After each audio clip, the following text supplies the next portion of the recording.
look at it at his leisure. But so we're going to be looking at Highgate Cemetery today, and it's taken me out of my comfort zone. But then again, why shouldn't we go out of our comfort zone? And I think the way to do this is to sort of do it a little bit aloof. And doing something aloof is not to sort of indicate where exactly in the country we are. So we've got a little map coming up in about 8 slides. And we can show you where Highgate is in London and so on. And I do believe that Amy's been there and Sophie's been there. Have you been there, Gillian? Yes, yeah. I hope none of you have been there as prostitutes, okay? Because I don't think that's acceptable. Well, that would be telling. Well, it wouldn't be telling if I went there as a prostitute, would it? That'd just be something expected. So Highgate Cemetery. So Amy said about the prostitutes that are buried associated with the cemetery, and I just thought, well, you know, what do we understand by prostitutes? And you know, are they high class prostitutes? Are they teenage prostitutes? Why were they prostitutes? And there's some nice facts and figures that sort of take us away from the cemetery, but it's about that link with the cemetery that the prostitutes are associated with. And we're talking about a sense of, you know, these prostitutes being in London and prostitution being rife across Britain. And prostitution is a sense of a desperate nature with somebody's character. And it also tells you of the desperate nature that Britain was in when we had a large number of prostitutes in the 1800s, before and after that. And it's, you know, it was that in joke, wasn't it, with the coronavirus? What would prostitutes be doing? Because it's all that sense of social distancing, but it is no joke. Prostitution is no joke, and a death isn't much of a joke either. So I wanted to sort of set the scene. So it's Highgate, prostitutes to begin with. And I think as a backdrop, one of the things I will say about Highgate Cemetery is that for quite some years, not until, it was only until recently that the Highgate's really been a place that people have wanted to visit. For a long time. It's been a place of abandonment, and you can see that with the stones in front of us, and you're thinking, for such a cemetery full of so many rich and well-to-do people, why has it become very much overgrown? And why is it now a place that people have only really got interested in with the tours and ghosts and vampires and obviously this sort of headline, the prostitutes? So I'm going to see, there we go. This is a house. That's not a house, that's a lady. My slides have moved. Look at this, it's weird. The slides have taken an imagination of their own. Oh my God, why has this happened? So I'll just get back to where I was. And this building, lots of the land associated with Highgate was estate land at one point. It wasn't ever meant to be a cemetery. And this is a building known as the House of Mercy nearby, which is associated with those prostitutes. So when we look at the map, sort of my notes in front of me tell me that 10 prostitutes, the youngest only 12 years old, have lain forgotten in an unmarked grave in Highgate West Cemetery for more than a century. But then again, you know, lots of bodies associated with the cemetery have been forgotten, and it's a very strange thing to think that a great cemetery like this has lain quite forgotten over the years, and it's only now that people have become really interested in it. I didn't know this, but up to one point it was estimated that there were 20,000 prostitutes in London, which is quite, you know, which is quite a figure, more than anything. And lots of these women were placed into penitentiaries, you know, prisons. They were placed into asylums. They you know, it's the way you know, they were placed into desperation, and then, you know, then they were treated as criminals, and then they were buried as criminals. And, you know, the sense of underage prostitution was as much a concern in Victorian times as it is now. And then we got the sense of the burials associated with these prostitutes in regards to Highgate Cemetery. Despite the veneer of a Victorian respectability, just underneath the surface, underneath this veneer, because that's all it is, it's just a veneer. Underneath this lay prostitution, destitution, often supported by those who appeared to be pillars of society. And then these fallen women, that's how they're described, these fallen women, seemingly were treated in an appalling way. In many ways, women in Victorian society, and even before that, was so close to prostitution that you could either be a respectable woman or you could be a prostitute. That's all the fine line was. You could be treated with a great burial, or you could be treated with a pauper's burial and just forgotten in a part of the cemetery. And to be honest with you, it's just not the sense of prostitution. It's Victorian society. You were either one class, you know, the forgotten class, or you were very rich and you to be buried with these wonderful tombs and all the rest of it that Highgate is known for. So this lady, known as Christina Rossetti, in her poetry, wrote about Highgate's fallen women, and in her poetry, these women are remembered. So Highgate, in that, is chalk and cheese, as we've already demonstrated. It's about ghosts and death, and it's about richness, and it's about wonderful tombs that are carved in a wonderful way. But then again, between those little lines, between that sense of poetry, romanticism, when you look at the cemetery, you've got the pure despair of the society. And we think about the cemetery, but nobody is immune to death. And looking at those stones that we've already looked at the beginning, you think, well, you think this is a place that people surely wouldn't have forgotten, but they have forgotten about it. They did forget about it, you know. And again, the metaphor is that with the rich people being forgotten about with their tombs, they may have been poets and artists, they may have been politicians, they may have been military men, they may have been the well-to-do. In lots of ways, they have become the epitome of the cemetery, with the likes of the prostitutes and with the likes of the ghosts. So it's said in my notes, which we'll come up to, that people used to avoid going to the very outskirts of the cemetery, let alone going in, because it was that sense that, you know, you didn't go near Highgate Cemetery. Now you do. You go on there, you go to the cemetery on tours. So that building, the building that we've already seen an image of, this building is associated, this was a penitentiary. It's been an asylum, it's been a house, it's been a house of reformation. When we use the word penitentiary, it was not meant to be seen as a prison, but it looks like a prison, doesn't it? And since from 1856, very much associated with Highgate, with the fallen women that went in here, and then their bodies were buried in the cemetery itself. And this was in 1856, and all those, you know, when I know it's going to sound odd, but when we think about Charles Dickens, and we think about the prostitutes in Charles Dickens, and we think about Oliver Twist and Nancy, it's almost as if it's a romantic thing to be a prostitute in Dickensian and Victorian England, London, yeah. But this is all the way around. There's nothing romantic, and it's almost as if, in a way, Charles Dickens, when he was trying to portray prostitution, he had to romanticize it in a way as well, because he is a writer, and he needs to make it acceptable. You know, people didn't want to talk about prostitution in London in the 1850s, and they wanted to get these women off the streets, and they wanted to put them into these buildings.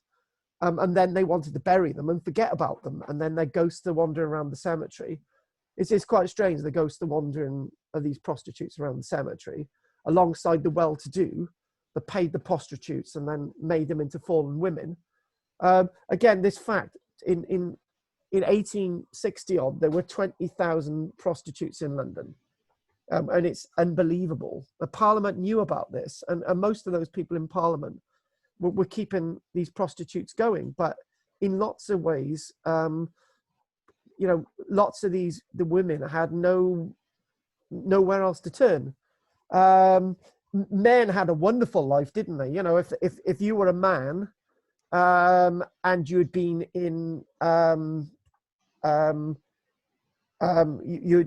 you'd sort of fallen from society. You could go into the army, and the army would give you a wage, and you'd have a bed to sleep in, and you'd have a uniform, and so on, and you would be off the streets. But women didn't have that opportunity. You know, either you're going to be working in Shropshire in one of the mills. You wouldn't find many women down the mines. There were women down the mines. So, you know, I'm using sort of caricatures to describe society, but it was not good. 20,000 women is a lot of women in London. Many of the women in London were teenagers, teenage prostitutes. And obviously, these women ain't going to live long with all it's not just the diseases these women are going to catch. It's just the harsh times. And this is the terrible times these people are in. And something quite strange I didn't know about is that, again, talking about these prostitutes, the age of consent until 1885 was 12 years old. So you could send a girl on the streets as a prostitute, and then the family would probably forget about her. All the blame fell on the girls. That's another thing. So to be buried in Highgate, the blame fell on the girls for their, you know, it fell on the girls. It was a sense of condition. It was a sense of sin. Girls would continue to repent into prostitution as part of their sin. You know, it was their fault that they were prostitutes. We don't see it that way, but it was seen that way back then. And this is in many ways the tragedy of the society. And this our lady writer is actually telling us about this. So when these bodies, in lots of ways, when you're talking about cemeteries, so many people are forgotten in cemeteries. Many classes of people are forgotten associated with cemeteries. And going back to this writer again, this our poet that we're seeing on the screen, Christina Rossetti. You can find her poetry out there. She's keeping this whole sort of sin alive and the sense of these burials in the church graveyard. So going into some of these images, you know, I know this is beyond the Victorian period. And by the way, people, John is going to join us, so he's going to love this. Amy, it is your day, right? But yeah. John has to spice it up. So, you know, the sense of criminality, and just looking at this, those who were accepted after fallen, women who were prostitutes at this time, after they were accepted in these penitentiaries in London, there were loads of them. There were loads of penitentiaries for these fallen women in London. First of all, to be accepted into a penitentiary, you had to be referred to a clergyman.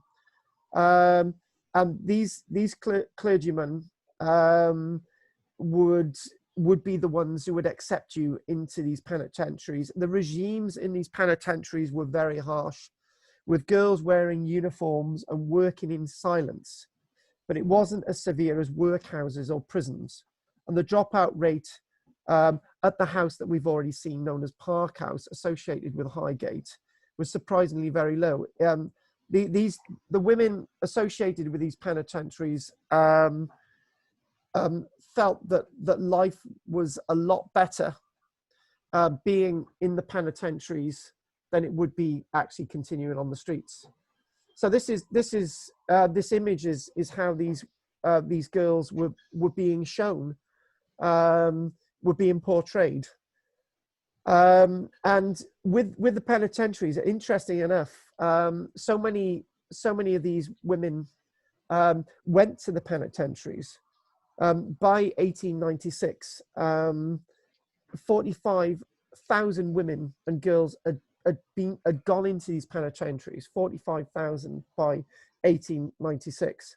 So telling you how many, what the involvement was in regards to prostitutes across London. And then eventually, when you think about it, the numbers of prostitutes that would require burials associated with burial grounds in London would be extremely high. But they wouldn't be associated with these types of graves. They would be hidden away. One thing said, the commissioners, the charity commissioners, were writing about these penitentiary buildings in the from the 1850s onwards. And one remark was made about the Highgate Penitentiary, the one that we're discussing, was that the excellent domestic training given to the women that provided a caliber of housemaids and servants for which demand exceeded the supply. So in other words, what they were trying to do, they were trying to rebuild these women and trying to put them back into society. But it doesn't, one of the things is that prostitution just really didn't go away. It stayed there within society. And the writer, Christina Rossetti, is saying about the penitentiaries having 12-year-old girls in them who'd been taken off the street. And it was through the poetry to try to sort of say that, these girls are a lot more than just prostitutes. There's a lot more to say about them. In a way, they've been betrayed by society, and they shouldn't be ignored by society either. They shouldn't be given the lowly graves that we eventually find with Highgate. So one of the things, in my notes in front of me, it says that with the 10 graves, I think you're referring to the area of those communal graves in Highgate Cemetery. And I think those are the ones you're referring to, Sophie and Amy.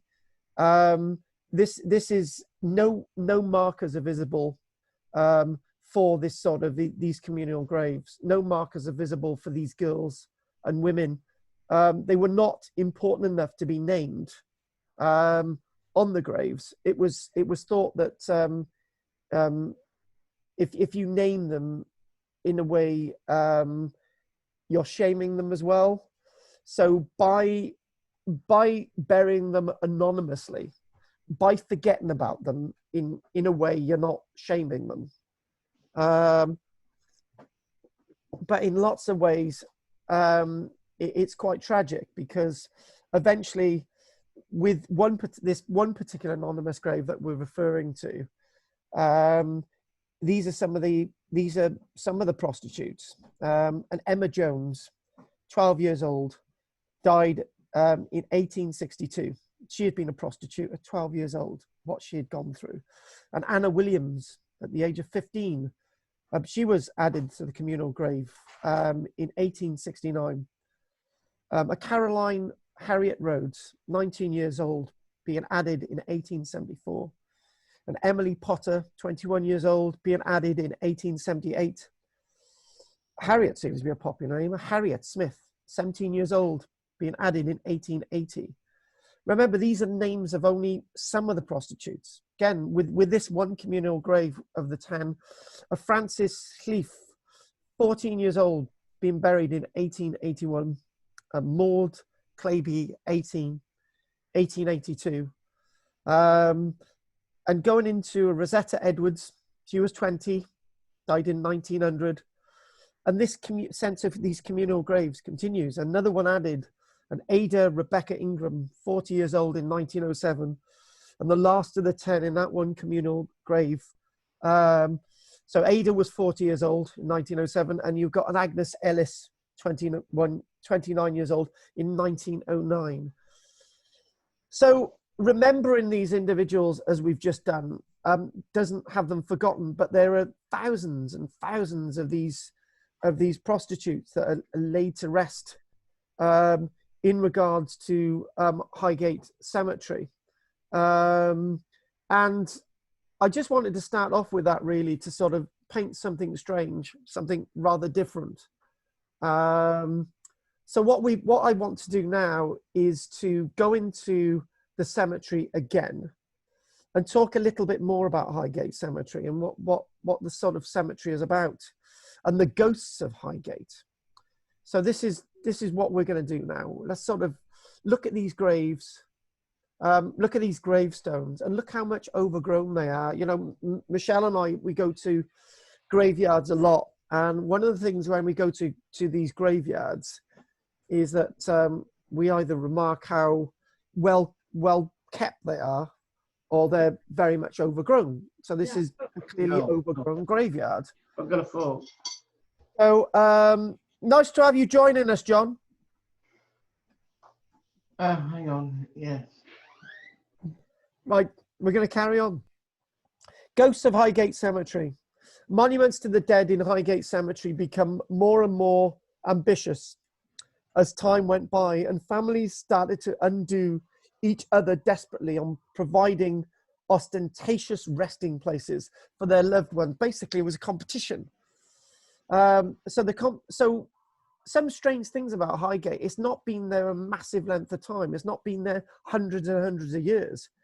And interestingly enough, going from the 1850s when Highgate was sort of, you know, coming into its own.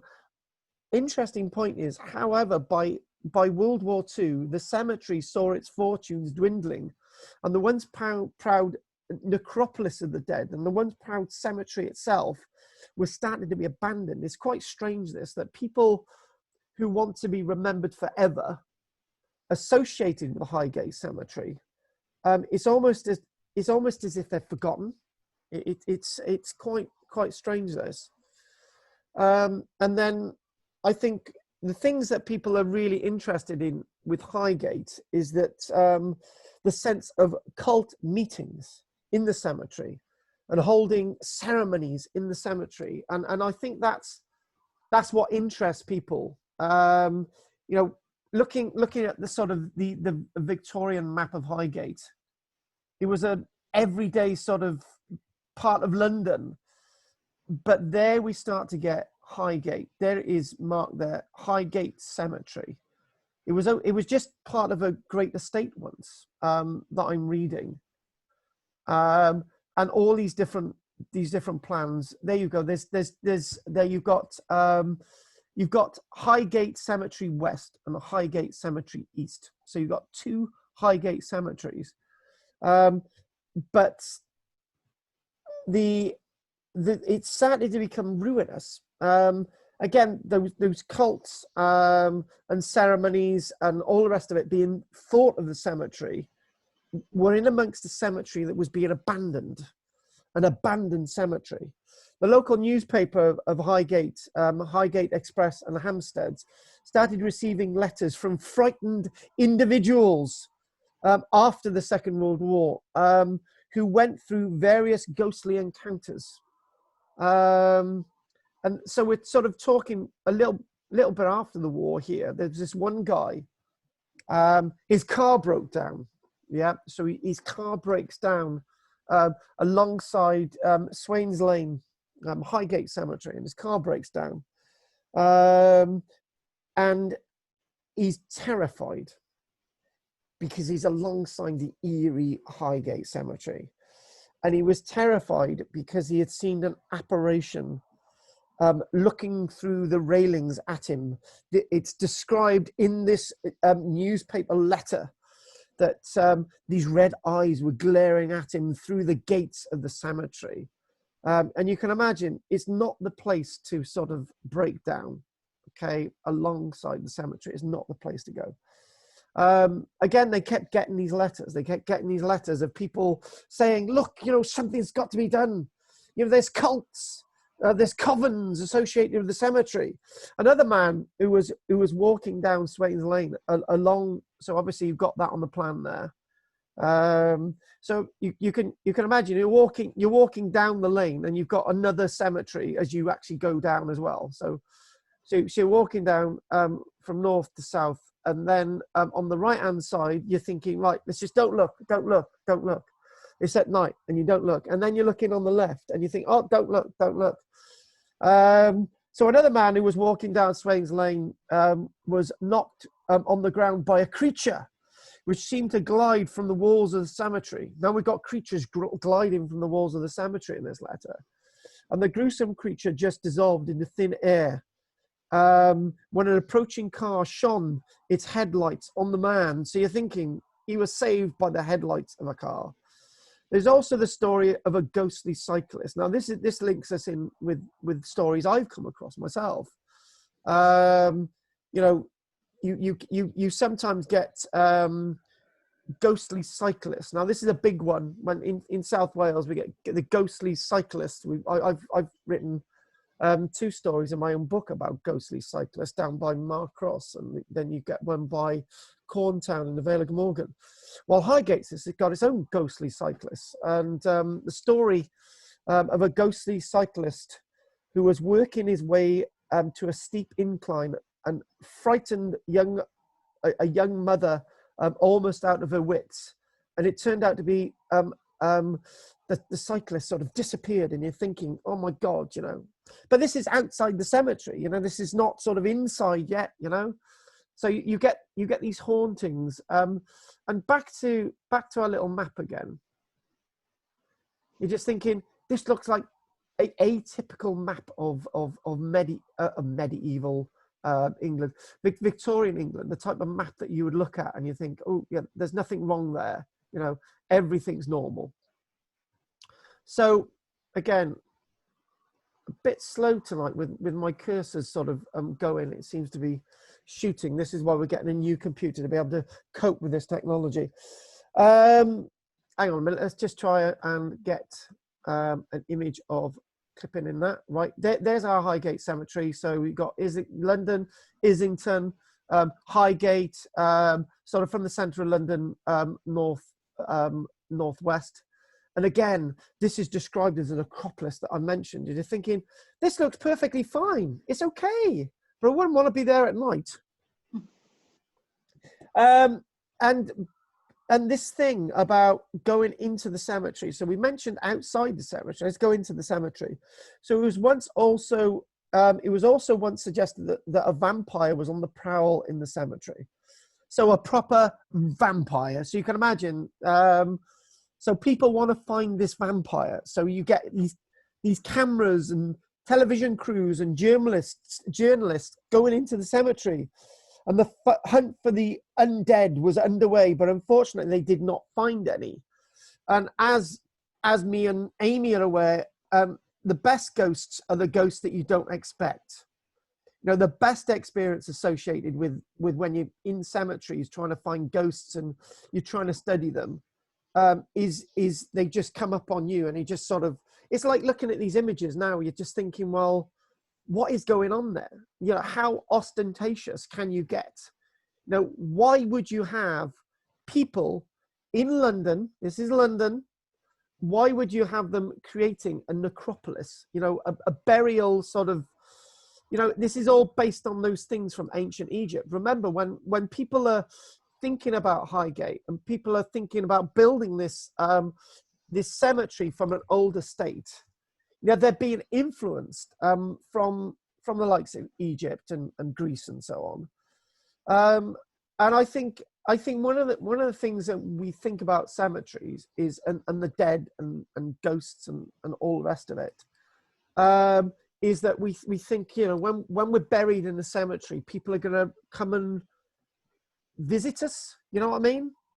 But I think one of the most difficult things I've been working out from yesterday and today is that I'm looking at this and I'm thinking it's so overgrown. It's like not loved, and the only reason people go there is people with sick minds like me and Amy wanted to connect with the dead.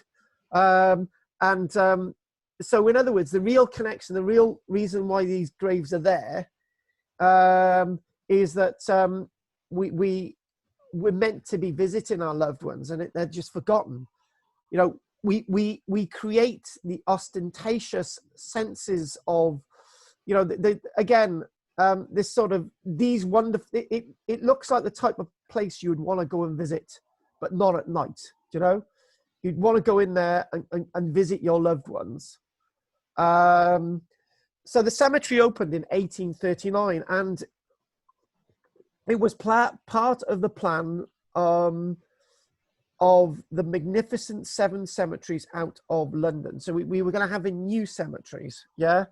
During that time, church cemeteries were unable to cope. So in other words, one of the things they wanted to do was to find new burial grounds. This was, the Victorians, I've got to be honest with you, were macabre, weird frigging people. So you've got the reign of Queen Victoria in 1837, and then what you've got 1839, and they're thinking, right, we're going to have these 7 new cemeteries outside the limits of central London, right? Because the cemeteries in the central London were overflowing. And the other thing about the cemeteries in the central London is that people were finding that the old cemeteries were being dug up because they wanted to create, Victoria train station, Paddington, Houston, all those, train stations in London were now occupying burial grounds, and people were thinking, blow me, you know, if I'm buried in one of those burial grounds in London in the centre, I'm going to be dug up. So the thing was, the great push was to be buried in a new burial ground. This was the in thing. And if we're buried in a new burial ground from 1839 onwards, you know, we're going to be remembered. So we've got to really plug, you know, having to go out of our way and have, monuments like this one in front of us. You know, we've got to go out of our way, and we've got to sort of be really remembered. And not sort of go for the old traditional headstones, but this is big. Let's just go for something really big, you know.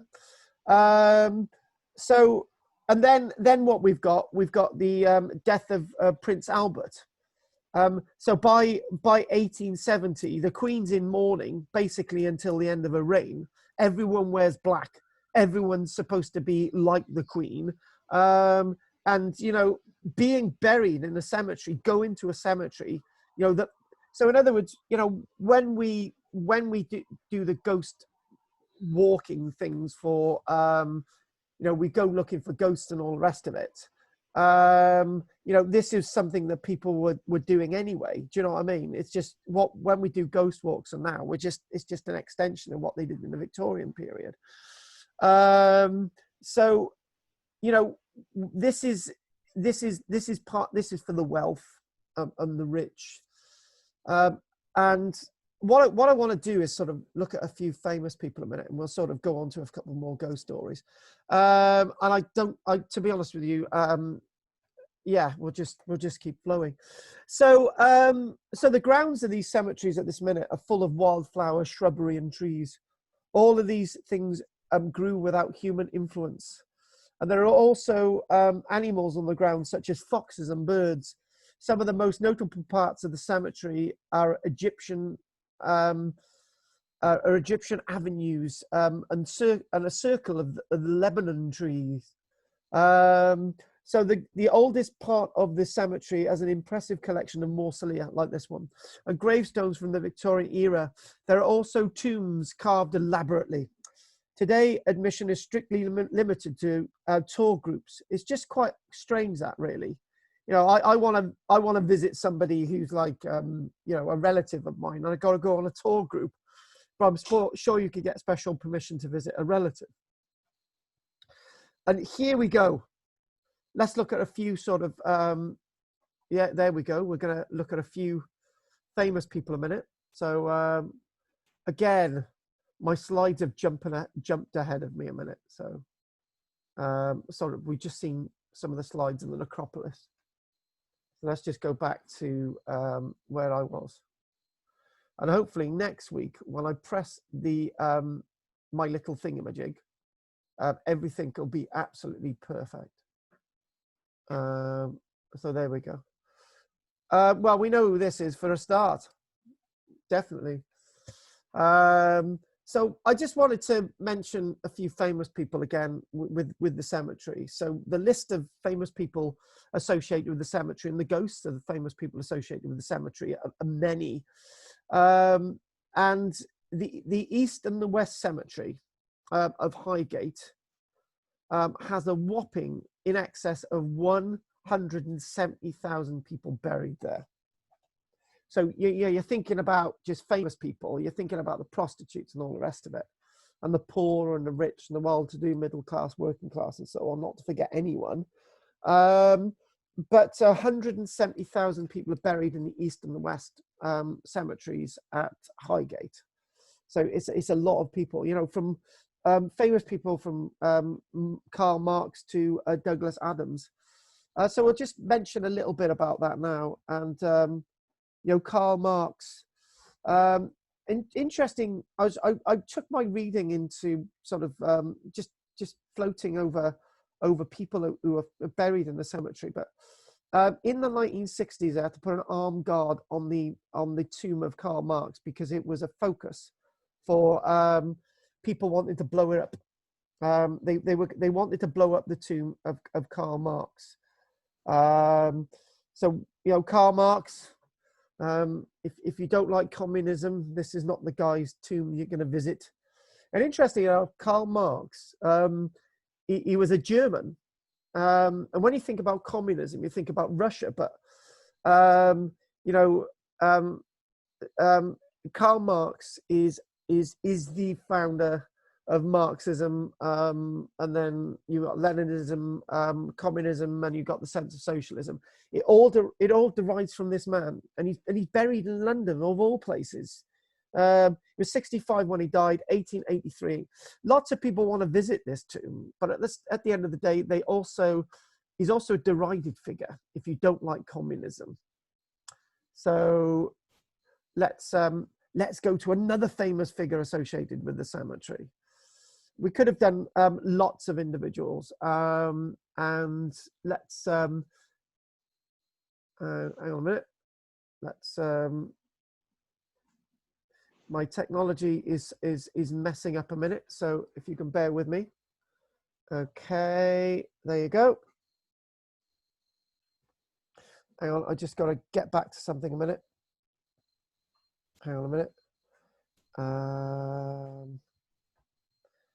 I've got a technical problem a minute. Hang on a minute. Somebody's clicked up on my screen. I've got to get rid of it a minute. So if you could all bear with me. And here we go. Back to the famous people. So here we go again. And we've got bingo, George Eliot. So, oh God, hang on a minute. Sorry. I've lost everything a minute. Hang on. Is everybody still there? Yep. Yep. Right, okay. One second. I just got to get my stuff back up on my screen. Hang on.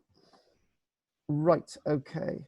So we've got George Eliot. We've got George Eliot, the writer, and also to come alongside that, interesting enough, people even today are being buried in the cemetery, like Douglas Adams, Hitchhiker's Guide to the Galaxy.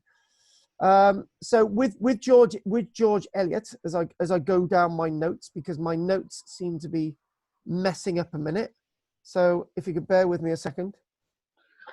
Hang on. bear with me. So I've got it now. George Eliot. So we've got George Eliot, died in 1880, novelist and translator. Again, another famous person buried in the cemetery. And you've got this famous fact character as well, going back to my notes. This is, oh, hang on a minute. God, my notes are all over the place a minute. Hang on a minute. Michael Faraday. Yes, that's the one. You got it. Michael Faraday. How did you know that one? Did you visit his grave? I think so, yeah. Many, many years ago. When did you actually go to the cemetery? Oh, I can't remember. It was years ago. And you recognize that as Michael Faraday? No, I recognized his picture, his photograph, portrait. You never met him then? No, I'm not that old. He died in 1887. At the age of 76. Yeah, I know you're not that old. Don't worry about it. And there he is again. And we've got, I think the problem is with my technology tonight, because I've got all these different images. And we've got what I thought, right, we've got these famous graves. I looked through the list, and there was Douglas Adams, there was famous Russians, and you know, even Jeremy Beadle's buried there. But I thought, right, okay, we got George Eliot. We're looking at, and then I wanted a female writer, and I've got huge problems with my technology tonight. Hang on. Right. Hence why we've invested in a new computer. We might have to bypass this because there's something in my computer not liking this. Okay, we'll just move on from the graves, okay? Because there's something going wrong with this with my technology. A minute, hang on. I do apologize. Amy, whilst I'm trying to get this sorted out a minute, can you just tell me when you went there and what you exactly did there? Sophie and myself went in June last year. We only went to the west side because it was getting pretty late when we got there. Okay. We saw Karl Marx's monument, and it was massive. You say that it's really overgrown because it's actually a nature reserve now. It's protected by the City of London, I believe.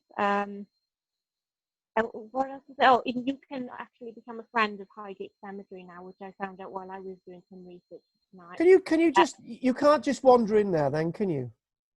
On the you can on the west side, but the east side you've got to book, I think. The east side is £4 to get in.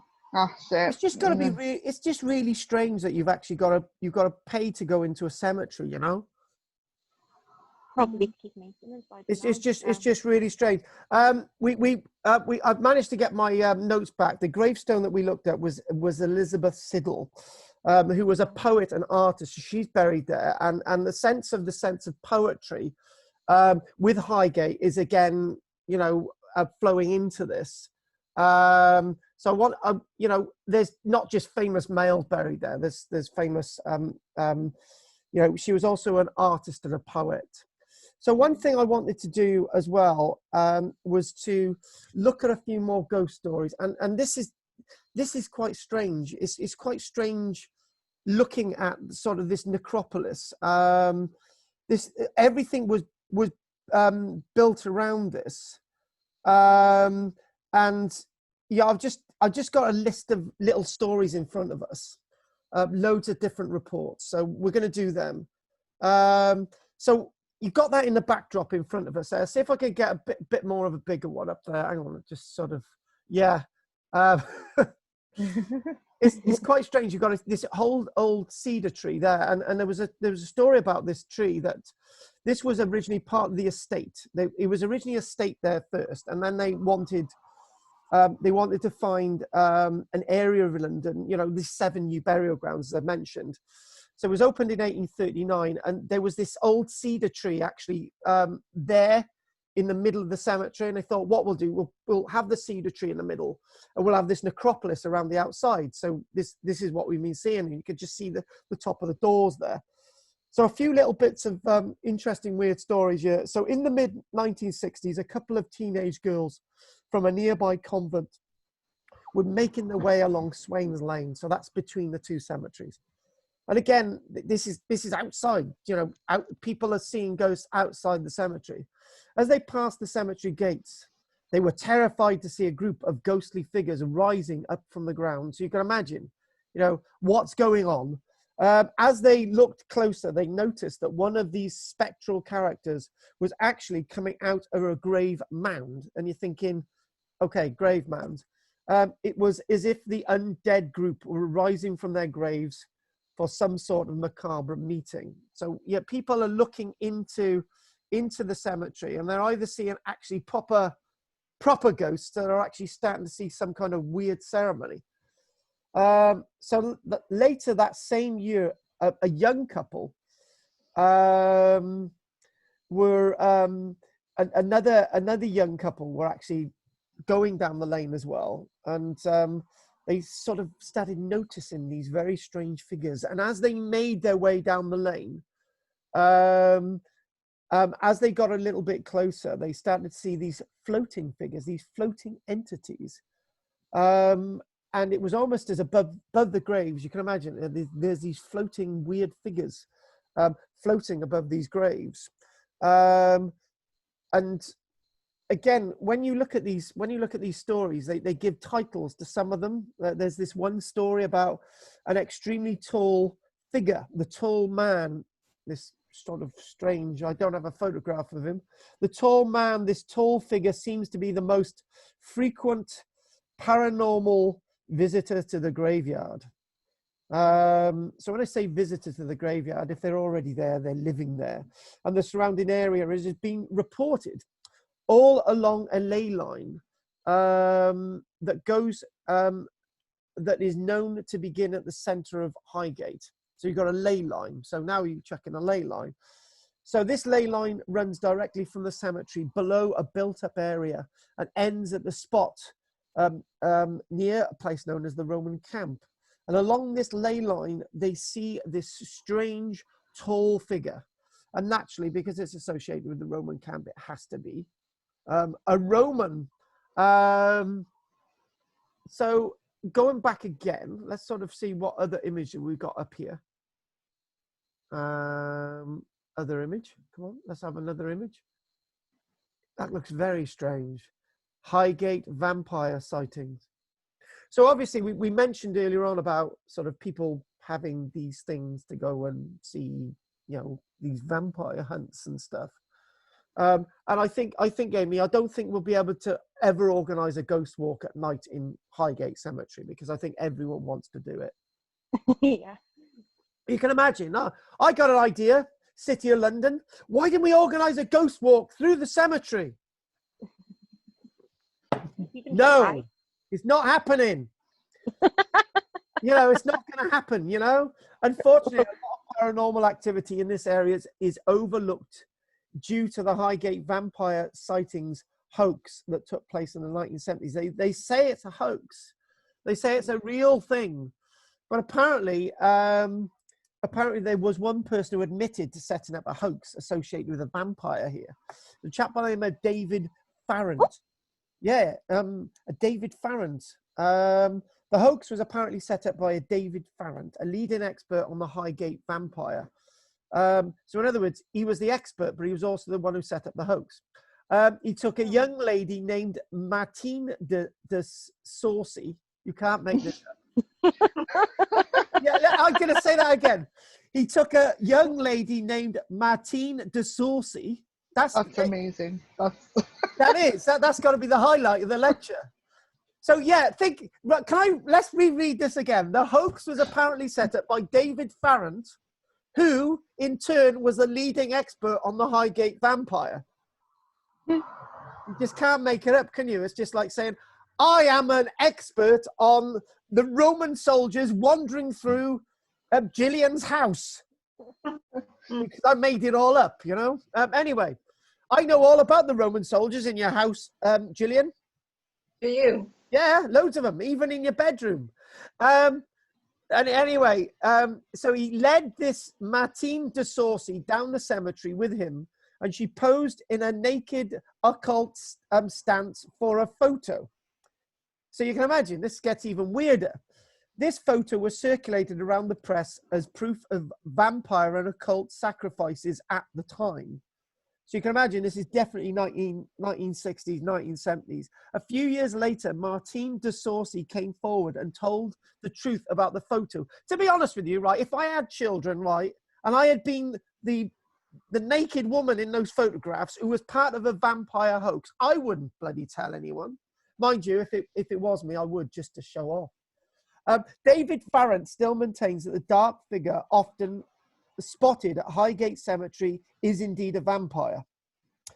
Right, okay. Many people still believe him, choosing to ignore the faked occult picture he took. You know those little fairies at the bottom of the garden, the photographs taken in the beginning of the 1900s, and people and he come forward and said, actually these are fake, and people said, no, they're not, they're real. Yeah, but they're fake. No, they're real, because people believed them in them so much, and it's because of the fairies at the bottom of the garden. Fairies turned into nice little things, but as me and Amy know, fairies are evil little shits who like to do terrible things.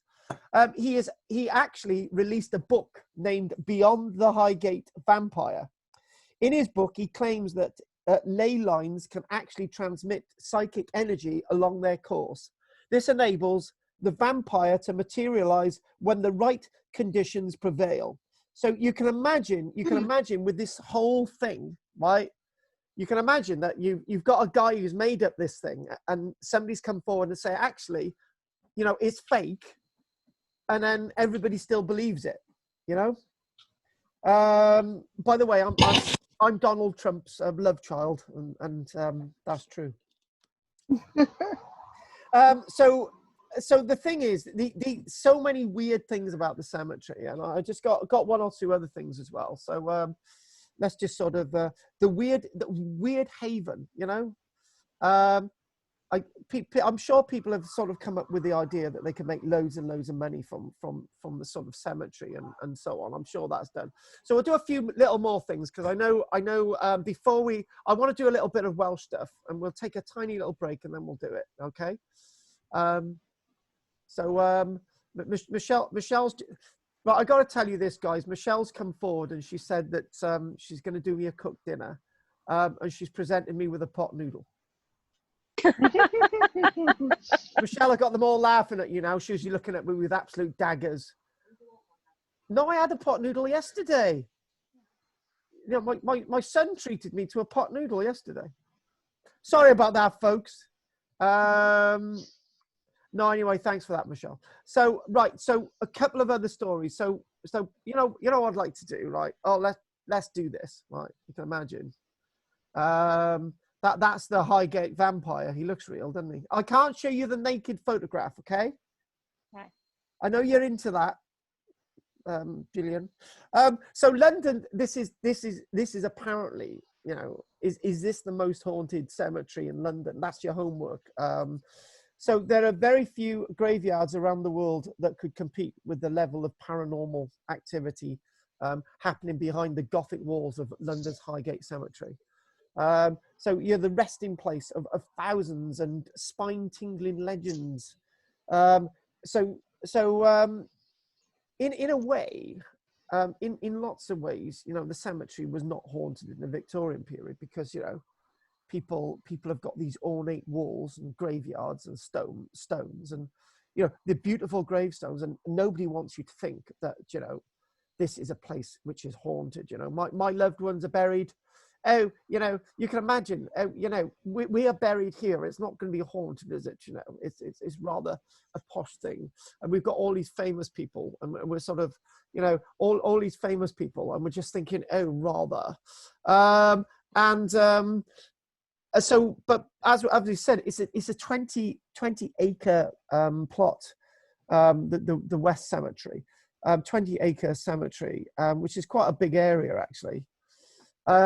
and I just, going back to what I've already said, I can't believe for the life of me, after 100 years of just 100 years of use, that the cemetery is basically neglected. You know, it's forgotten about. You know, people have spent, tens of thousands of pounds in modern money, in producing mausoleums, headstones, crypts, and it's just been forgotten about. I just can't believe that. In fact, by the early 1960s, the entire cemetery, wait for it, right? The entire cemetery had become overgrown and abandoned, and I can't understand it. I'm struggling reading that out. And then what happens is then the ghost stories begin. Then the ghost stories begin.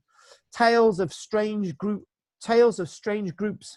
of men in dark robes were discussed by locals.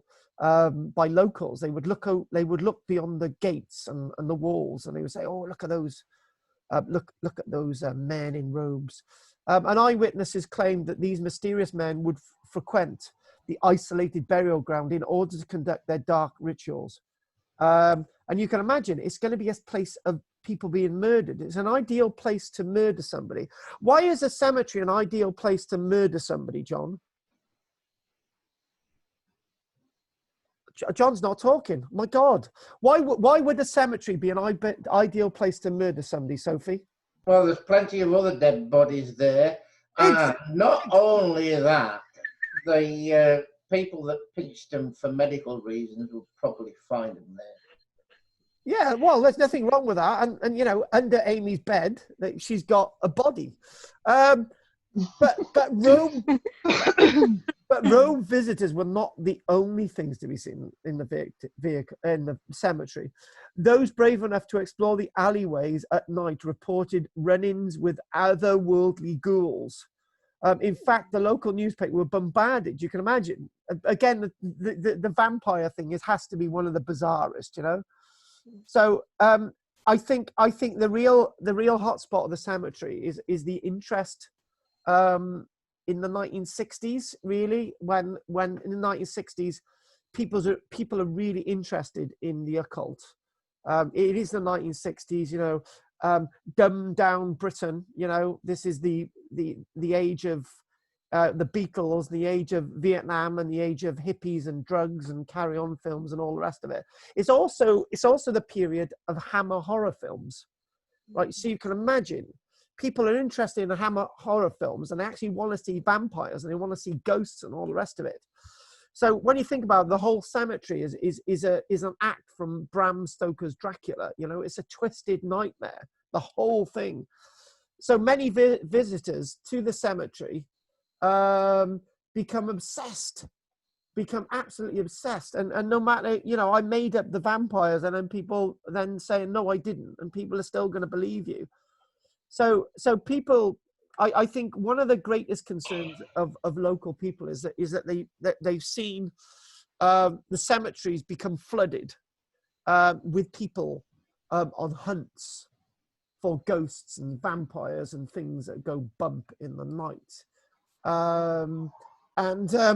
Again, lots of more of these things. Many people have seen the mad old woman. Okay, we've got to have a mad old woman in a cemetery, and the spirit of an old lady often spotted running wildly among the graves as if she was searching for children she is said to have murdered. Well, that's quite pleasant, isn't it? That's why I don't think she's going to find them somehow. There's also the shrouded figure, a phantom commonly seen quietly staring up into the sky. Now, we get those phantoms locally, do you know what I mean? Just don't get their eye, If you approach her too quickly, she will vanish, only to reappear a few yards away in the same eerie position. So again, a weird one there. And we got another one, the devil ghoul, for example, is another rarer sight. Yeah, I don't want to see any of these. But those who've run into the ghost describe it as having a set of piercing eyes, a ghost or the devil ghoul, and a habit of disappearing completely when in direct light. Add to these encounters the countless reports of spectral faces that manifest out of nowhere The mad wailing of a banshee sounds like the Gracker ribbon, really. And I think one of you mentioned that the Friends of Highgate Cemetery was formed in the 1980s. Now, this is rather interesting. It wasn't formed to sort of do the ghost walkie type thing. It was formed with the aim of promoting the conservation of the cemetery, because it's you know, the cemetery isn't about ghosts and vampires and stuff and the odd famous person. When I say the odd famous person, you know, when you think about 170,000 plus graves, so if you get like, you know, 1,000 famous people buried in there, then you've got another 169,000 graves of other people. So, you know, that's rather important. And to be honest with you, do we have records of every single person in the cemetery? I would guess not. And is every single grave recorded? I would guess not. You know, that's my thought anyway. So the flora and fauna for the benefit of the public as an environmental amnesty.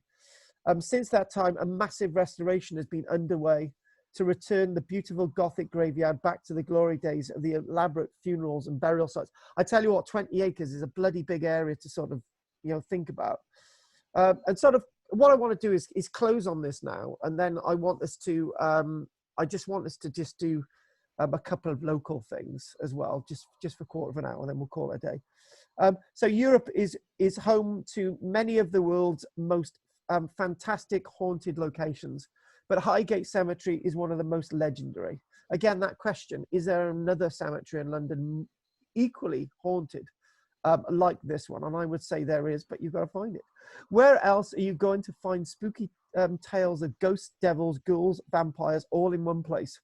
Amy and Sophie's bedrooms. Thanks to the ongoing renovations, we'll be able to enjoy the cemetery for a very long time to come.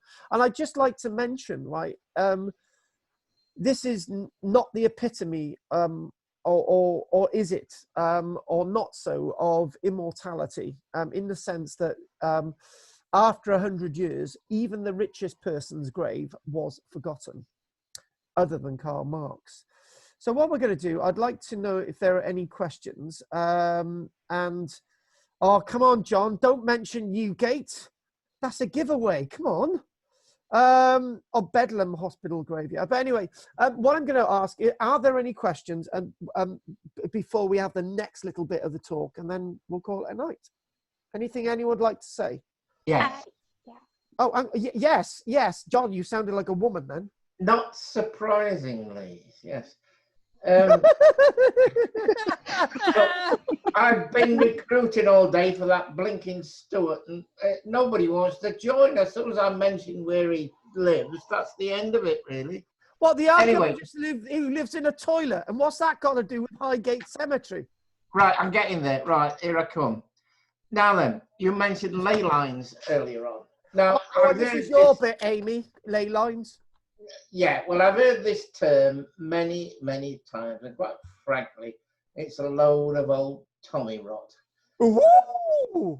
What constitutes the making of a ley line? I don't think anything particularly does. Do you want to, from an archaeological conjecture, ley lines?